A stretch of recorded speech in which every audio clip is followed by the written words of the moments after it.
Alors, je vais partager 2 points ce soir.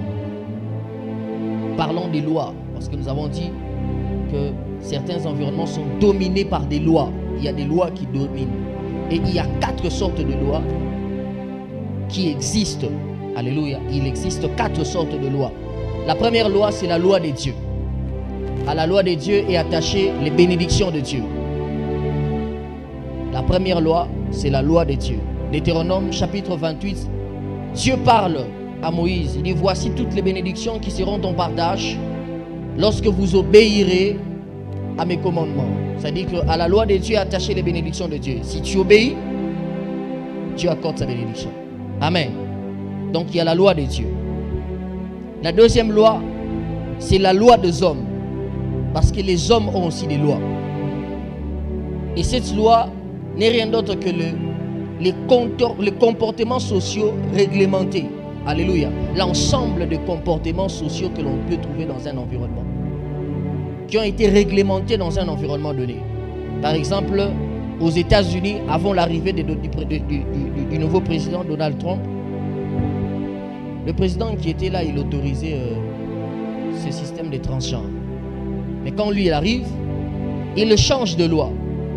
Dans certains pays, tu ne peux pas prêcher contre l'homosexualité. Un homosexuel, il peut venir, il devient ouvrier, il est considéré comme homme normal. Si tu les chasses de l'église, on porte plainte à l'église, on arrête le pasteur. Vous imaginez? Maintenant, toi, tu es à côté d'un homosexuel comme ça. C'est pas lui. Hein? C'est pas le frère, mais tu es à côté. Tu vas servir Dieu. Aux États-Unis, il y a des lois comme ça. Le pasteur Marcelo relaté, il dit qu'il est arrivé dans une église, il regardait, à côté de lui, il voyait un homosexuel. Alors il le regardait bizarrement, l'homosexuel le regardait. Si tu continues, je t'accuse. Donc tu ne peux pas le regarder bizarrement. Considère-le comme un homme normal. Et puis détourne-le. Il y a des lois comme ça en Europe où les parents ne peuvent pas taper les enfants. Si tu tapes ton enfant et il t'accuse à la police, tu payes des amendes. On peut même t'arrêter. Tu peux même faire la prison à cause de ça. Vous imaginez un enfant qui se réveille un matin, il fait des dégâts et puis papa veut le corriger et dit wesh papa, tu sais, si tu oses, je vais t'accuser. Et tant que l'État arrive, tu auras déjà un bras cassé, un pied cassé. Alléluia. Nous, on nous a fait grandir avec le fouet. Toi, tu veux faire papa, wesh. Alléluia. Il y a des lois comme ça. Par exemple, en Israël, quand Jacob veut épouser la fille de Laban, Laban lui dit, ici, on n'épouse pas la petite sœur avant la grande sœur. C'est la loi. Il faut d'abord épouser la grande sœur. Donc, il a épousé la grande sœur, un mariage imposé. Parce que la loi exigeait, la loi, dans cet environnement-là, exigeait qu'il fallait d'abord prendre la grande sœur avant la petite sœur. Troisième sorte de loi, il y a ce qu'on appelle les lois de la nature. Il y a des lois qui sont enfouies dans la nature. J'aime parler de cette loi, c'est la loi de la sémaille et de la moisson. Cette loi qui dit, dans Galates chapitre 6, le verset 7, ce qu'un homme aura sémé, il le moissonnera. Celui qui sème pour la chair, il moissonnera de la chair la corruption et la mort.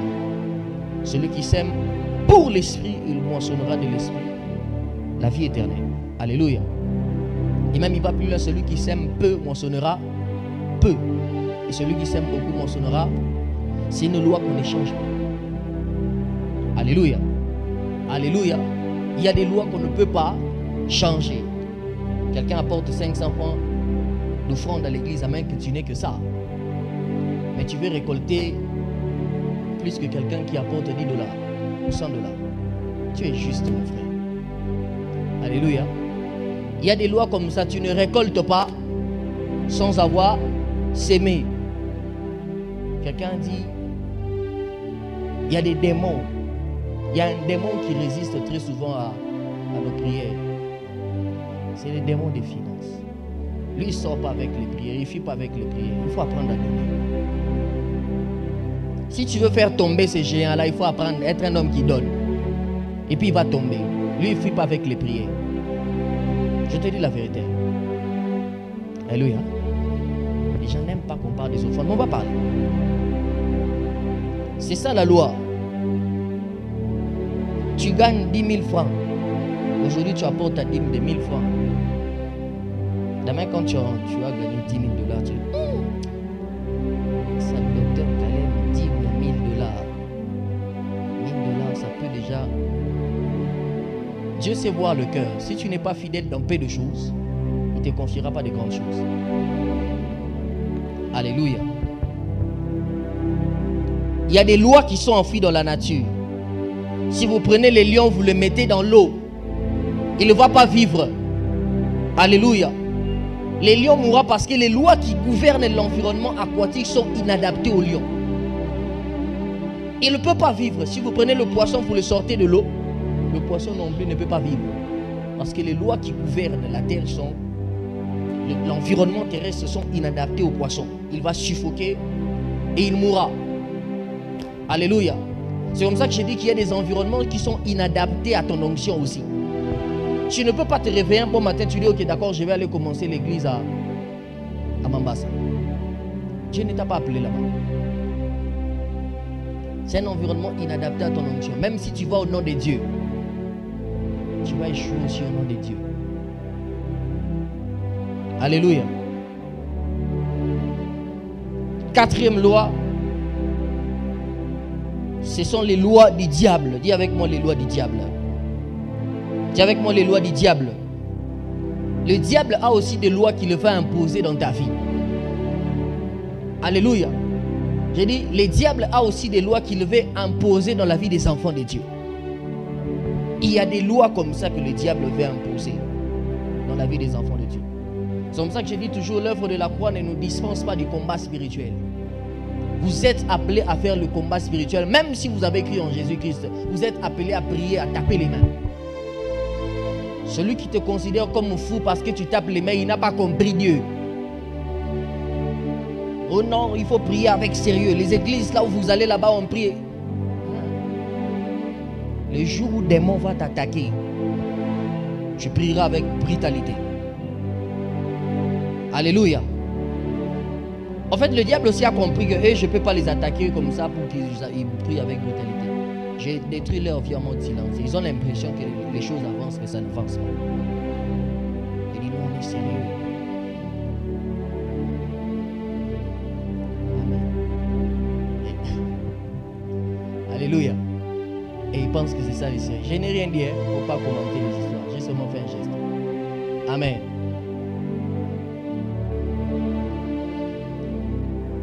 La Bible dit résister au diable, il fuira loin de vous. Ce n'est pas dans l'Ancien Testament. C'est dans le Nouveau Testament. Résister. Comment on résiste? C'est dans le Nouveau Testament. Nous n'avons pas à lutter contre la chair et les sangs. On parle d'une lutte. Ce n'est pas dans l'Ancien Testament. C'est dans le Nouveau Testament. Donc après l'œuvre de la croix, l'apôtre de la grâce, Paul, il vient dire résister au diable, il fera loin de vous. Ce n'est pas l'apôtre de la loi, l'apôtre de la grâce. Il reconnaît que même dans la grâce, il y a le combat spirituel. Alléluia.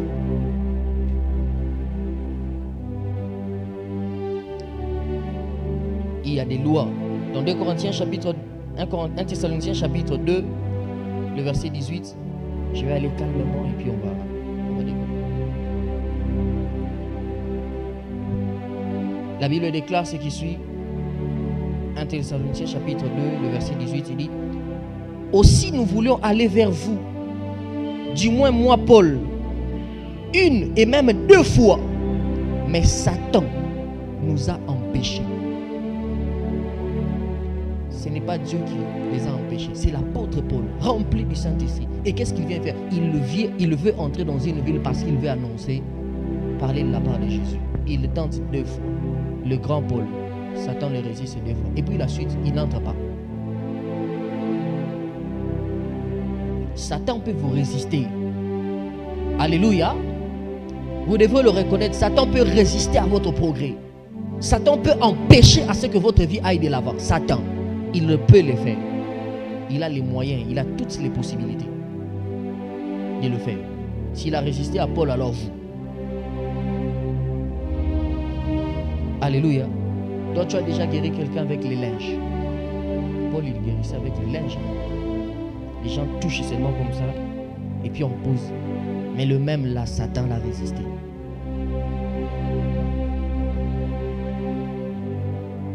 Ce que j'aime, la Bible déclare dans Romains chapitre 1er, chapitre 8, le verset 1er, il n'y a aucune condamnation pour ceux qui sont en Jésus. Quelqu'un n'a pas dit amen. La Bible dit il n'y a aucune condamnation pour ceux qui sont en Jésus, car la loi de l'esprit et de vie m'a affranchi de la loi du péché et de la mort. Cette loi du péché ne vient pas de Dieu. La loi de la mort là ne vient pas de Dieu. Il dit la loi de l'esprit et de vie nous a délivrés, affranchis, nous a libérés de toutes sortes de lois. Je prie ce soir au nom de Jésus-Christ de Nazareth. Si tu étais sous une loi, je prie que la loi de l'esprit et de vie te libère de toute forme de loi au nom de Jésus. Alléluia. Plus je monte, tu montes avec moi. J'ai l'impression que tu restes. Alléluia. Il faut connaître la loi de Dieu. Dans la loi de Dieu, vous découvrez vos droits. Alléluia. J'ai dit dans la loi de Dieu, vous découvrez vos droits, pas que vos devoirs, pas que ce que vous devrez faire. Parce qu'il dit si tu obéis, qu'est-ce que moi je fais? Moi je bénis. C'est-à-dire dans cette même loi-là, il y a des droits et des devoirs. J'aime dire toujours, des fois certaines personnes perdent la bataille dans le combat spirituel parce qu'ils n'ont pas compris que le combat spirituel a deux niveaux, a deux dimensions.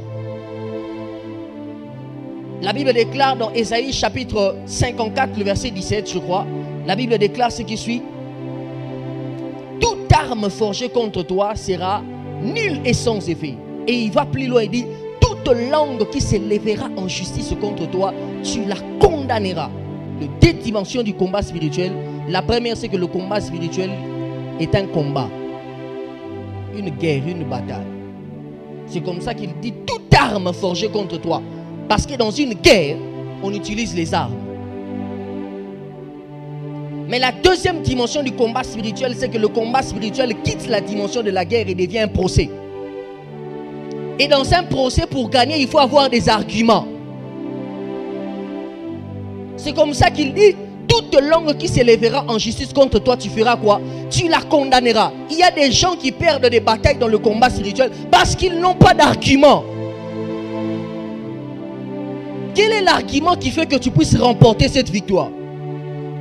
Quels sont les textes de la Bible que tu peux déclarer contre les diables? Quand le diable dit il est écrit, toi aussi tu as des arguments pour dire il est écrit. Alléluia. Alléluia. Est-ce que tu as des arguments pour remporter certaines batailles? Tu vis la condamnation, tout le monde vit la misère. Mais qu'est-ce que la Bible dit par rapport à toi? Une misère qui ne vient pas du diable. Proclame la parole de Dieu. Proclame la loi de Dieu. Proclame les droits de Dieu. Il y a des batailles que tu as perdues parce que tu n'avais pas des arguments.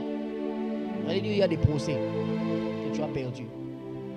Rappelle à Dieu les promesses. Alléluia. Rappelle à Dieu. Dieu comme un juge. Le diable vient, il a dit, toi aussi rappelle les promesses. C'est les juges qui décident. Alléluia. C'est les juges qui décident. Mais le bon côté des choses, c'est que nous sommes dans une famille.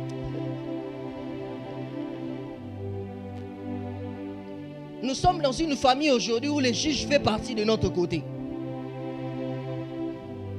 Écoute-moi. Dans le tribunal de Joseph, il y avait l'accusé qui était Joseph. L'accusatrice qui était la femme de Potiphar. Et les juges qui étaient Potiphar. Le problème, c'est que dans ce tribunal-là, c'est que l'accusatrice était en alliance avec les juges. Conséquence, Joseph devait être incarcéré en prison. Maintenant, nous sommes au temps de la grâce.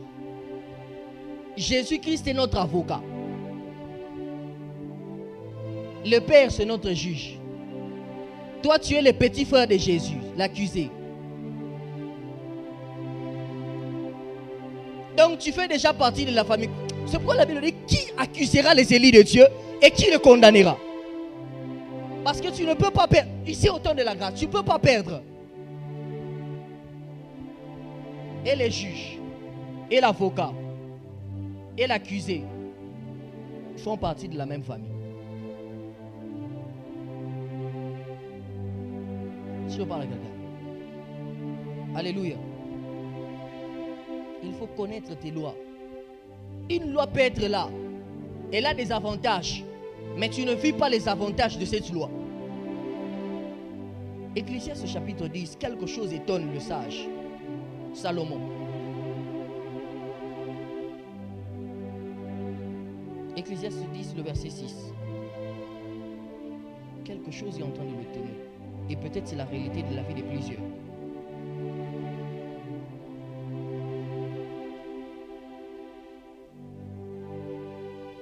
Verset 7, il dit, j'ai vu des esclaves sur des chevaux et des princes marchands sur terre comme des esclaves.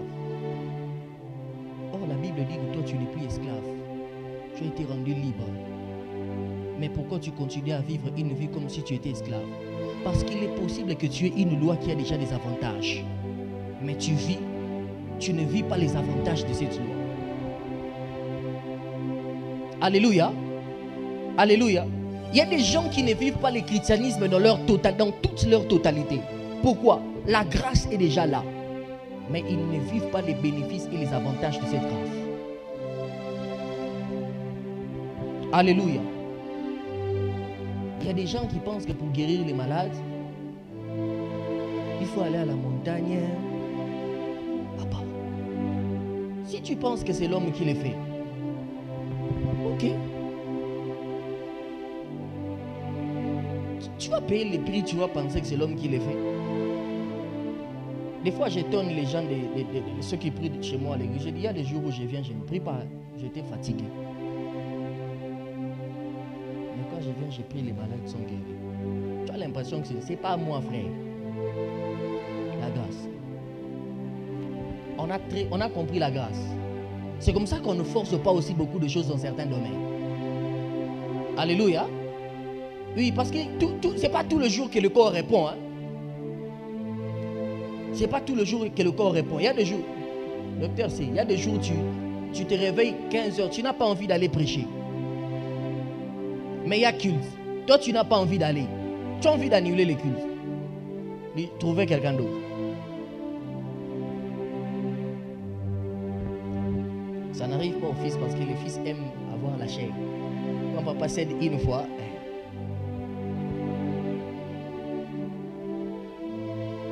j'avance, ma soeur. 5 sources des lois. Les lois ont 5 sources spirituelles. Et c'est par là que je vais finir. La première source spirituelle des lois, ce sont les paroles. Toute loi spirituelle a comme soubassement, où elle peut naître des paroles. Les paroles peuvent donner naissance à des lois.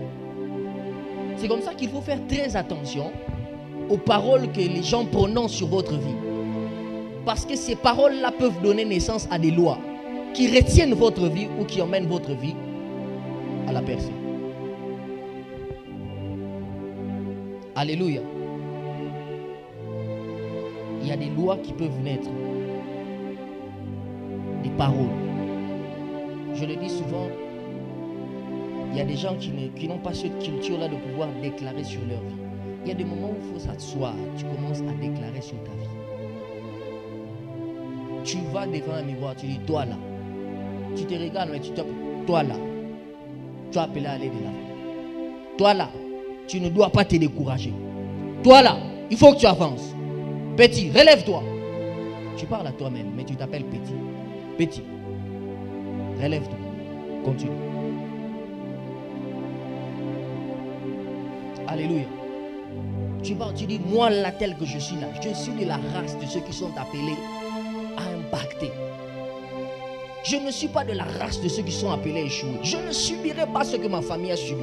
Ce que tout le monde a subi, moi je ne les subirai pas. Tu parles à ta vie. Le problème c'est que le sorcier prend ta vie au sérieux et il est ponctuel à 2 h du matin, il se lève. Il parle sur ta vie. Mais toi tu n'es pas ponctuel.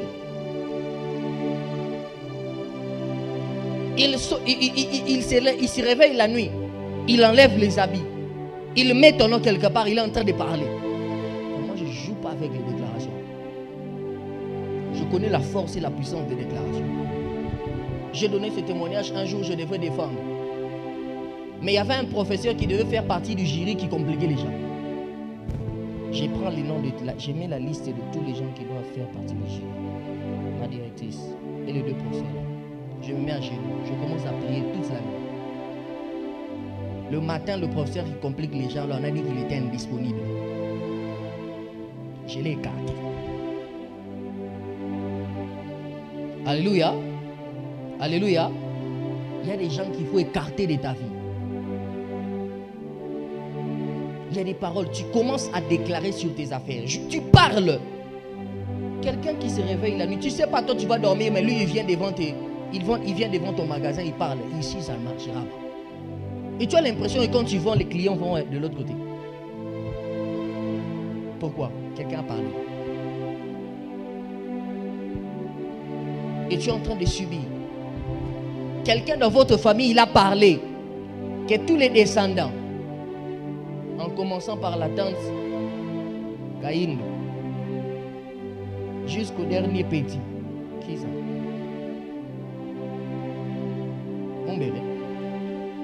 Hein? Katembo. Jusqu'à Katembo. Leur visite. Et puis tout le monde. Les Mombéré jusqu'à Katembo. Personne ne vit le problème. Parce que quelqu'un parle. Mombéré peut avoir les promesses de Dieu. Mais s'il ne réclame pas la promesse de Coco, Kambale, ça a retenu ça. Tate, hein? C'est ça?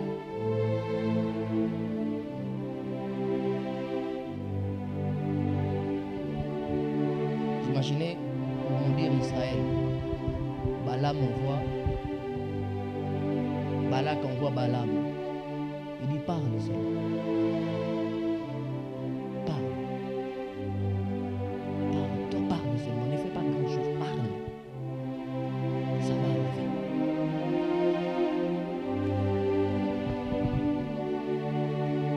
Deuxième source spirituelle des lois, c'est que les lois peuvent provenir des alliances.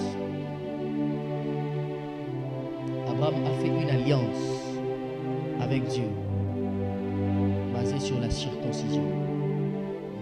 Et une loi est née en Israël que tout enfant mâle en Israël âgé de moins de 8 ans devrait être circoncis. De moins de 8 jours. Il y a des lois qui t'empêchent d'évoluer, qui proviennent des alliances que quelqu'un a faites. Alléluia. J'ai dit, il y a des lois qui empêchent la vie de certaines personnes à progresser. Parce qu'il y a des alliances qui ont été faites. Quelqu'un a contracté des alliances dans le monde spirituel. Quelqu'un a exercé. Il a contracté des alliances et ça vous empêche de vivre certaines choses. Alléluia. Mais j'aime une chose, c'est que tu n'es plus sous l'alliance de votre famille. Tu es dans l'alliance de Jésus. Et la Bible dit que tous ceux qui sont en Christ, il n'y a plus de condamnation. Maintenant, si tu ne sais pas déclarer une telle parole, tu vivras l'impact de ces alliances-là. Alléluia. Alléluia. Si tu ne sais pas déclarer les paroles qui annulent ces alliances-là, tu vivras ces alliances-là.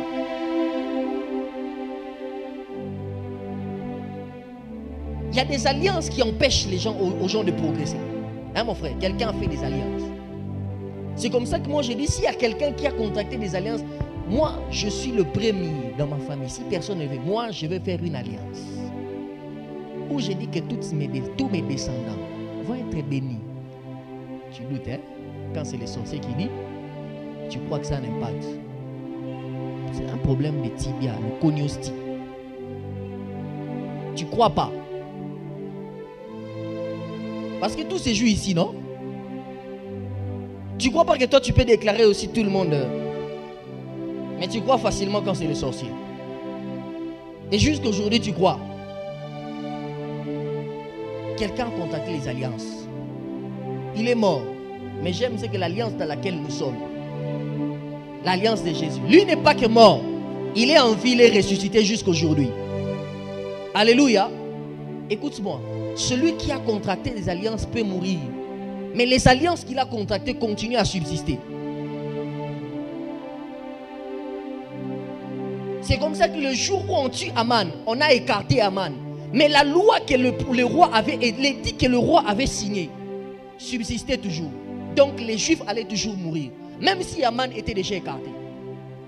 Celui qui a contracté une alliance peut être écarté. Mais la loi continue à subsister et tout le monde continue à subir. Il fallait que Esther intervienne. Parce que si personne n'intervient, les gens vont vivre les mêmes choses. Les Esther là, ce n'est pas quelqu'un d'autre qui viendra, c'est toi. Dis Amen. Alléluia. Que toute alliance maléfique qui a été produite dans le monde spirituel pour empêcher les gens d'évoluer dans ta famille, au nom de Jésus, nous les déclarons brisés.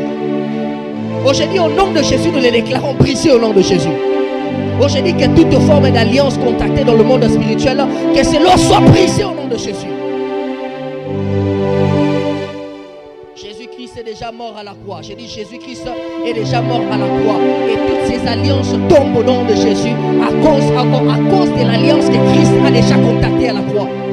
Je dis à cause de l'alliance de Jésus à la croix, toutes les alliances faites contre toi, toutes les alliances faites contre ta famille, toutes les alliances faites contre la vie de tes enfants tombent au nom de Jésus. Oh non, ici on a dit dans cette famille que les filles ne vont pas évoluer, les filles ne vont pas vivre ceci. Je prie que ces alliances soient brisées au nom de Jésus. J'ai dit que ces alliances soient brisées au nom de Jésus. Dieu est appelé à vivre les promesses de Dieu. Quelles que soient les alliances que les hommes ont contractées, tu vivras le contrat de ces alliances. J'ai dit quelles que soient les alliances qui ont été faites dans cette ville, en disant que non, les églises ne vont pas évoluer, nous brisons ces alliances au nom de Dieu. Il y a des alliances que tu dois briser. J'ai dit il y a des alliances que tu dois... J'ai dit il y a des alliances que tu dois briser dans tes études. Oh non, les gens ne vont pas étudier. Il y a des alliances que tu dois briser dans le domaine des affaires.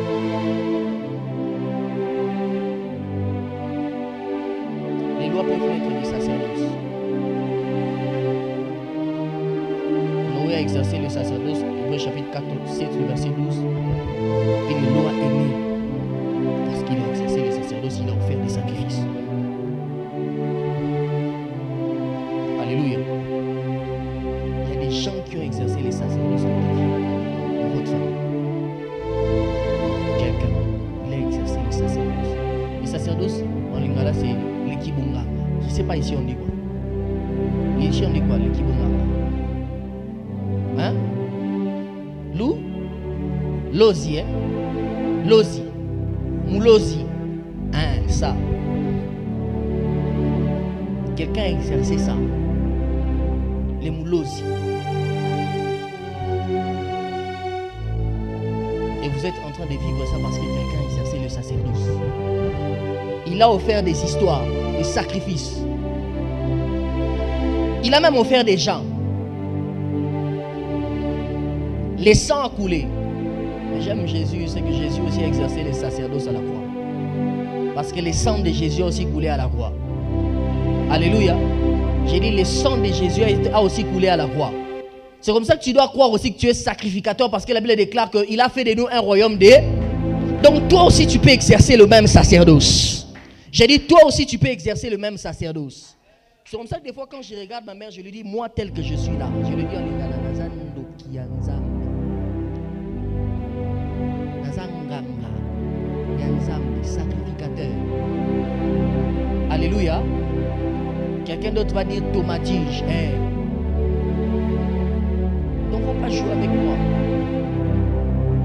Alléluia. Parce que je suis sacrificateur. Le gardien des autels.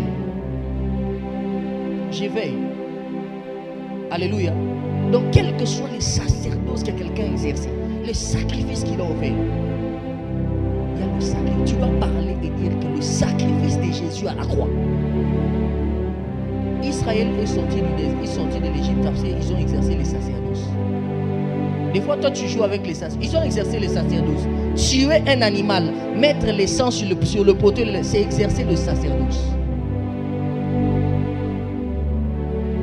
Il y a des moments où il faut s'élever en prière et exercer les sacerdoces. Il le fait sacrifice, toi aussi tu présentes le sacrifice de Jésus. Comme ça, on va voir sacrifice contre sacrifice. Et puis on va aller plus loin. Moi je prends mon argent, je parle sur mon argent. Je viens et je dépose à l'autel de Dieu.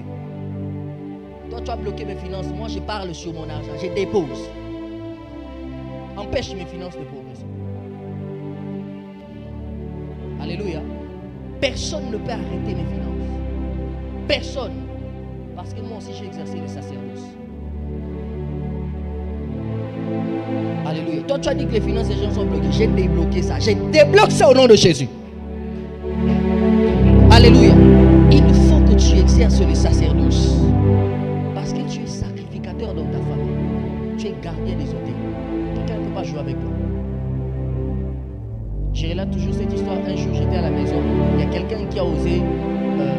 Je l'ai vu la nuit. On dormait avec lui à la maison. Je l'ai vu, il tentait d'éliminer mon petit frère. Celui qui vient après. Et je l'ai poursuivi la nuit. On s'est battu avec lui. Le matin, il est venu me demander la Bible. Donne-moi la Bible, je vais lire. Il dit on se connaît en joie. Alléluia. Il y a des entités spirituelles qui ont exercé les sacerdoces dans des endroits obscurs. Ils ont fait des sacrifices. Ils ont parlé sur ces sacrifices. Ils ont dit que ici, ils ont parlé. Ils ont fait des sacrifices. Certains ont fait des sacrifices des animaux. Ces choses-là existent. Il prend une poule, il coupe la tête. Moi, je ne couperai pas la tête de l'homme. Moi, je présente les sacrifices de Jésus. Quelqu'un peut mourir parce que quelqu'un a exercé le sacerdoce. Vous voyez des gens en train de mourir parce qu'il y a quelqu'un qui a fait le sacerdoce. Il y a une histoire. Elle s'appelle l'intercession. Ils ont vendu la parcelle de leur papa. Et l'oncle l'appelle. Oui, papa, tu es fils de mon papa.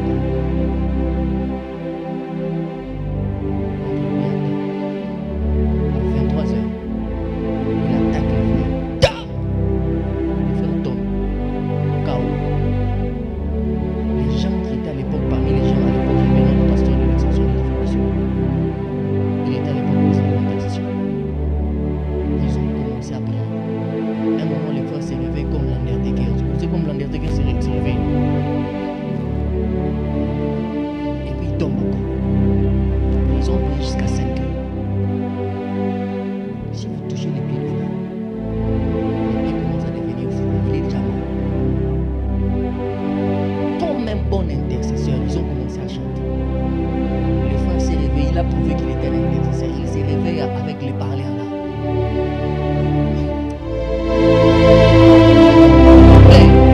Il se réveille avec les parler en langue. Radical. Ils ont célébré comme si on venait de marquer le but. Le matin, le chien a mordu l'oncle dans les parties intimes. Il est mort.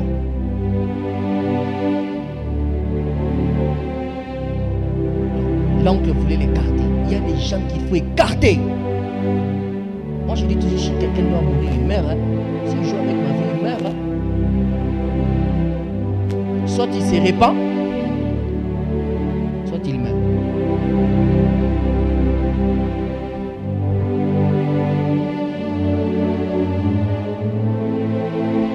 Il y a aussi des actes que quelqu'un a posés qui peuvent devenir de l'eau. Abraham pose un acte, ça devient la loi de la vie. Il y a des actes que quelqu'un peut poser. Ça peut devenir. Quelqu'un peut poser un acte qui amène soit la malédiction ou la bénédiction dans la famille.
coutume trouve son sens dans la Bible. Si bibliquement parlant, cette coutume est prouvée, ah oui. Parce que Jésus n'est pas contre la coutume. Et les Juifs s'habillent avec des robes et des sandales. Ils s'habillent aussi avec des robes et des sandales. Il y a des coutumes qu'il ne faudrait pas accepter parce que certaines habitudes que tu es en train de négliger sont liées à partie de coutume. Alléluia.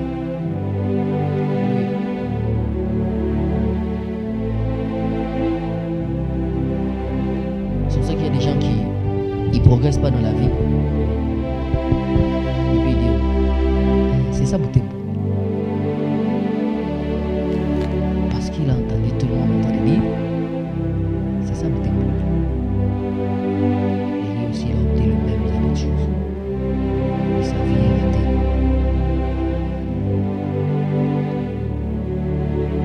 Les enfants qui ne prennent pas les études au sérieux.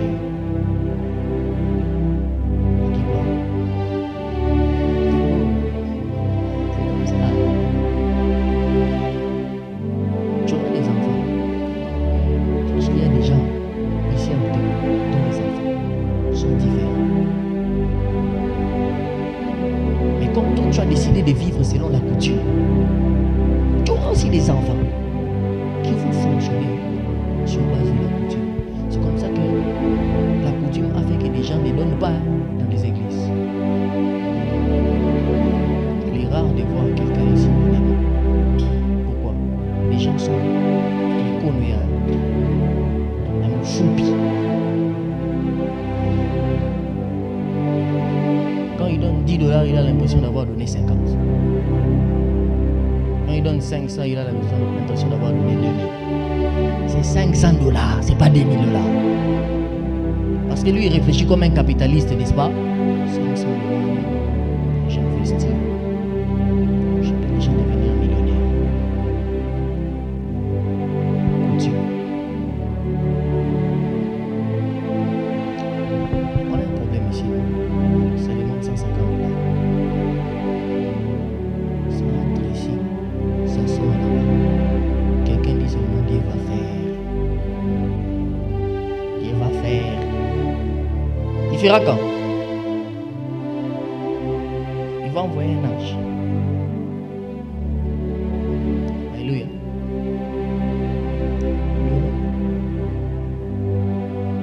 Alléluia. Qui prend l'engagement de donner? Qui prend l'engagement de donner? Après, c'est qu'il donne, on voit le pasteur. Le pasteur mange le mouton. Le pasteur mange le mouton. Le pasteur mange le mouton. C'est parce que nous voulons fonctionner sur base de la coutume. L'église a des promesses, mais parce que les gens sont liés à leur coutume. Je ne veux pas donner. Je n'avais pas prévu ça. C'est fini, ça. Alléluia. Prends l'engagement de donner. Les gens pensent que quand $10, c'est pour les affaires. 500 francs, c'est pour les fausses offrandes. Et 1000 francs. Un jour, nous étions à l'école du ministère. Le pasteur Marcelo prêchait. L'école du ministère, c'est avec les hommes de Dieu. Et puis il dit, nous allons donner les offrandes. On donne les offrandes. Bizarrement, le protocole, je ne sais pas s'il avait fait exprès. Il fait passer le panier à côté du pasteur. Et le vieux regarde. Il se rend compte que les hommes de Dieu ont donné les offrandes de 500, des 1000 francs. Personne n'a même donné un billet à l'époque. Ce sont des nouveaux billets de 5 000 francs, de 20 000, de 10 000 qui venaient de sortir et tout. Même pas un offrande. Allons dans ce sens-là. Il nous regarde avec de petites offrandes. Personne n'a donné même $10. On reprend les offrandes. Moi-même, je tiens les paniers, je regarde. Bizarrement, on avait l'argent qu'on ne voulait pas donner. Depuis ces jours-là, j'ai compris que dans les ministères, je dois apprendre à donner à Dieu différemment. Si je veux avoir un appel. Mes fils savent, l'église a déménagé. L'église n'a presque pas donné grand-chose. La centrale nous a donné les 30% pour qu'on déménage. Pose-toi maintenant la question, tout cet argent-là, ça vient d'où? Toi, il faut que tu travailles tout un mois pour qu'on te donne 300 $. Moi, quelqu'un peut se réveiller un bon matin et dire, je vais soutenir l'œuvre. Nous étions là avec mes fils. Quelqu'un m'appelle. Il a pris l'engagement il y a longtemps. Il m'appelle, il dit, voilà, je veux soutenir l'œuvre. Il n'envoie pas seulement pour l'œuvre, mais pour moi aussi. Et il me donne plus que ce qu'il avait donné à l'œuvre.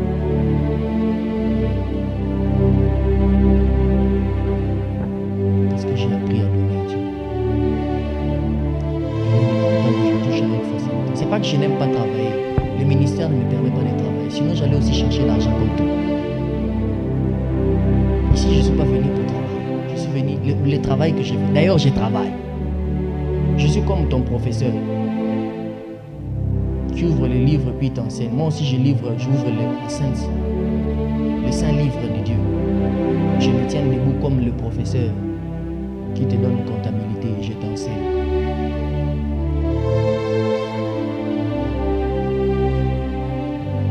Pourquoi? Parce que j'ai appris qu'il y a des grâces qui ne s'ouvrent que quand tu apprends à donner à Dieu. Depuis que tu es chrétien, tu donnes à Dieu combien? C'est toujours les mêmes offrandes. Pour aider Poidi, je crois que c'est aidé pour un docteur là qui dit chaque année, ce qu'il donne à Dieu, il augmente. J'avais pris cette résolution à chaque dimanche, quand j'étais encore jeune, je donnerais à Dieu X montant.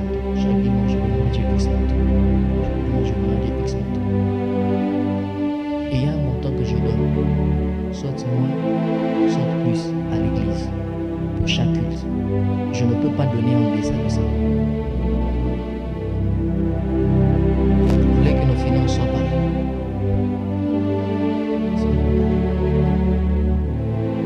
Alléluia. Ça ne sera pas pareil. Parce que toi tu donnes tout. Tu donnes 500 et tu veux consommer. À moins que tu n'aies que ça. Dieu voit le cœur. Mais si tu peux donner, tu as la capacité de donner plus. Alléluia. Tu as les promesses de Dieu liées aux finances. Donne. Il y a des portes qui s'ouvrent comme ça. Mais il faut se faire. Moi, quand je donne à quelqu'un au cours des routes, c'est soit le même jour, soit la même semaine, qu'une grâce. Dieu doit m'accorder une grâce. Et quand je donne à quelqu'un en cours de route, je le dis à mon fils. Un jour, je le dis, quand je donne à quelqu'un en cours de route, vous voyez les Kimbizi là qui viennent demander l'argent. Tu ne peux pas donner à quelqu'un 500 francs, il va en faire quoi? C'est un exaucement normal. Quand Dieu te regarde, il te voit comme le petit Kimbizi là. Quand tu lui demandes 100 $ ou 500 $, il voit comme un Kimbizi qui vient lui demander 500 francs. Maintenant, toi tu as demandé 100 $ ou 500, Dieu t'en donne 2000. Tu vois comment tu bénis Dieu? Il faut que quand tu fais du bien à quelqu'un, que quelqu'un sente que l'exaucement est venu du ciel. Donc il faut que les petits sentent que Dieu m'a exaucé, mais par qui?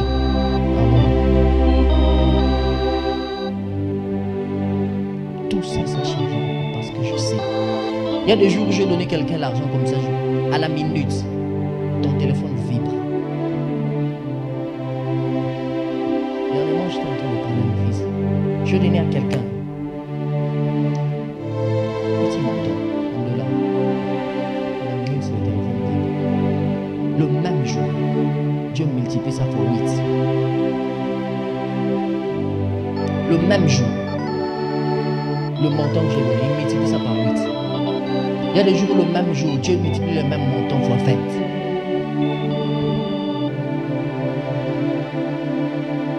Alléluia. Il y a des témoignages que je ne peux pas dire. Tu vois, c'est chaud. Je garde ça. Mais nous avons un témoignage avec Dieu dans ce sens-là. Alors que la coutume essaye de réglementer ta vie d'une certaine manière. Et si tu veux l'aimer, je sais que j'ai gâché la soirée de quelqu'un que j'étais bien. Voyons en matière de femme. Il y a une offrande que tu peux prévoir donner à Dieu.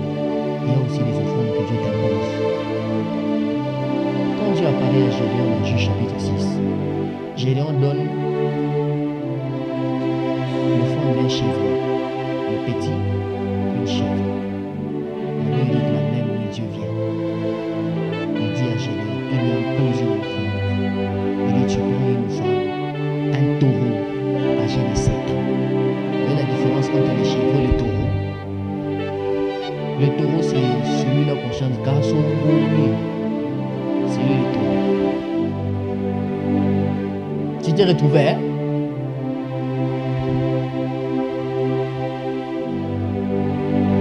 Maintenant, tu donnes une offrande pareille qui ne lui appartenait même pas. Il y a des offrandes que Dieu peut t'exiger en plein cœur. Tu viens, il y a une offrande que tu avais prévue, des offrandes que tu n'avais pas prévues.